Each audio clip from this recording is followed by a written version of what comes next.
These men are Afghan Muslims who have taken up arms against the communist regime in Afghanistan. They are returning from Pakistan to the eastern province of Kunar. They are called Mujahideen, and they are fighting Jihad.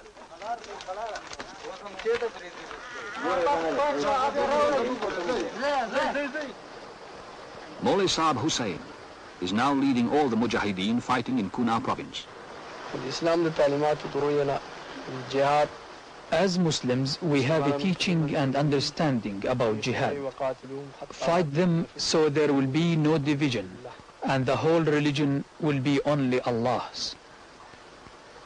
In Islam, we understand that jihad is obligatory on us for two reasons. Firstly, when the actions of those in power come between a people and the truth, and build walls between them, deceiving them and making them live in fear. We fight jihad to destroy that power, and then the religion will be for Allah alone.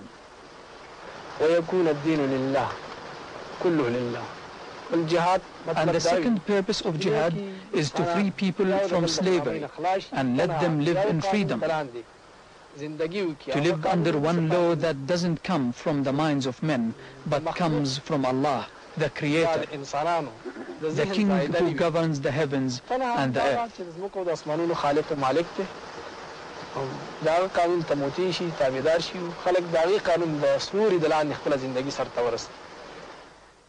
The Afghans, particularly the largest ethnic group, the Pathans, are fiercely independent.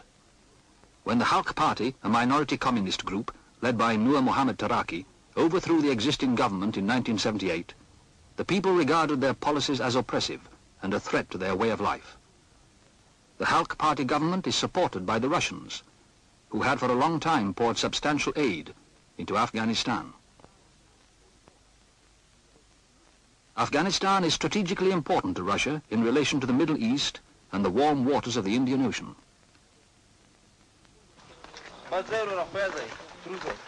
The people were not opposed to Russian interest in Afghanistan until the Russians actively backed the new regime with extensive economic and military aid. They are using Russian guns and tanks and are bombing indiscriminately, killing our women and children. The Russians are bombing, dropping different kinds of bombs, and this bombing is destroying the houses where the people live. They have Russian soldiers and advisors, and their attack was instigated by the Russians. Our people won't fight against us.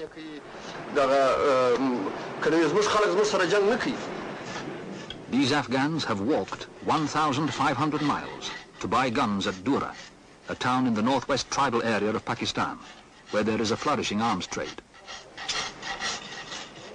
Despite the simple machinery, they produce working copies of sophisticated military weapons in Dura. The Pathans of the northwest frontier consider it a basic right of man to carry arms, and the gun is one of their most treasured possessions. For the Afghans, it is now an expensive necessity, with bullets costing at least $1 each.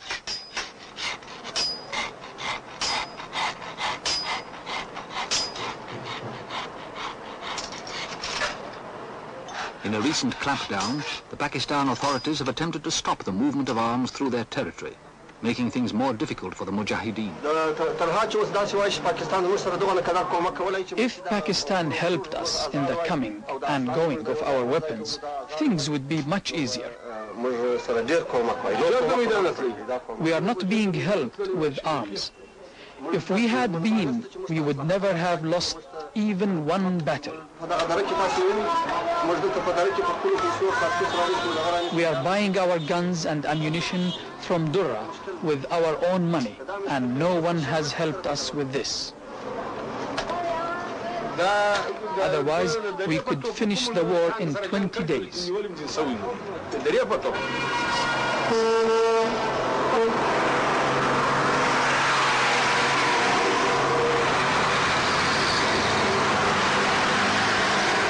The only road in this part of the northwest frontier runs through the Khyber Pass. This is the territory of the Pathan people. When the British established the border here, they drew an arbitrary line along the highest mountains and divided the Pathans between Pakistan and Afghanistan. With Pathans living on both sides of the border, control of their movements is nearly impossible.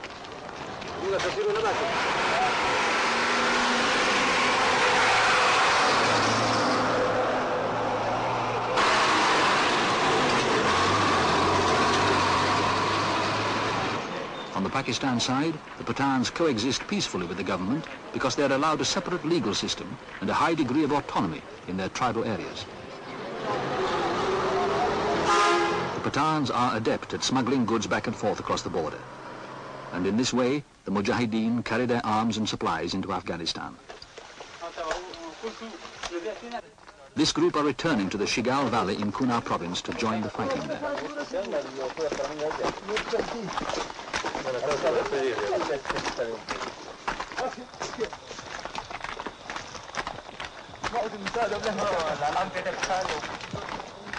85% of Afghanistan's population are farmers.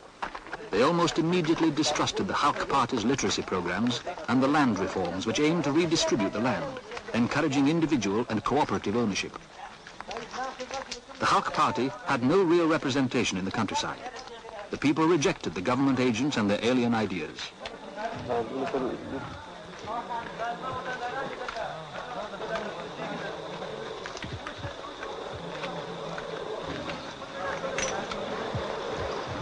Loyal to their traditional feudal system and their tribal leaders, the people began to question the authority of the new regime that was trying to intervene in their lives.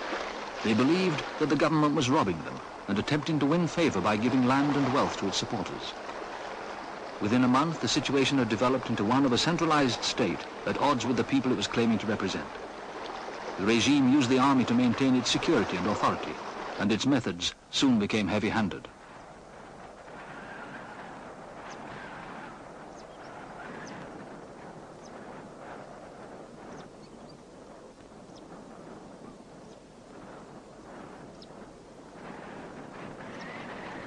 Resistance began here, in the Shigal Valley in Kunar province, when the government tried to implement its policies by force. 20 days after the coup which brought Taraki's regime to power, troops came to the house of a local leader, Kashmir Khan. They attempted to arrest him and shot 4 unarmed men. Kashmir Khan managed to escape and is now leading the fighting in the Shigal Valley. The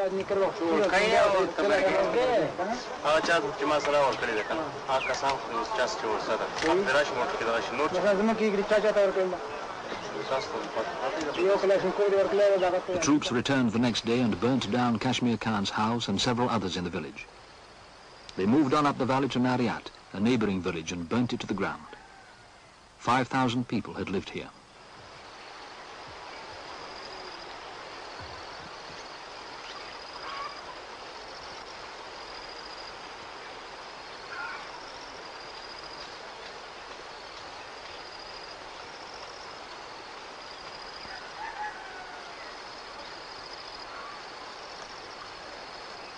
Like many others all over Afghanistan, Kashmir Khan and the people from Nariat fled through the mountains to settle their families as refugees in Pakistan. Pakistan is not supporting the current fighting, but is trying to provide food and shelter for the Afghan refugees. There are now an estimated 200,000 of them in Pakistan alone. They killed everyone. See how old I am? I have never left my country before. I have never been here before. We left because of the rule of the Democratic Halq Party and oppression, and because we do not accept their laws. Our houses were bombarded, our villages burned. One Friday at 3 o'clock, government troops came to the village and burnt it, for no other reason than that we were Muslims.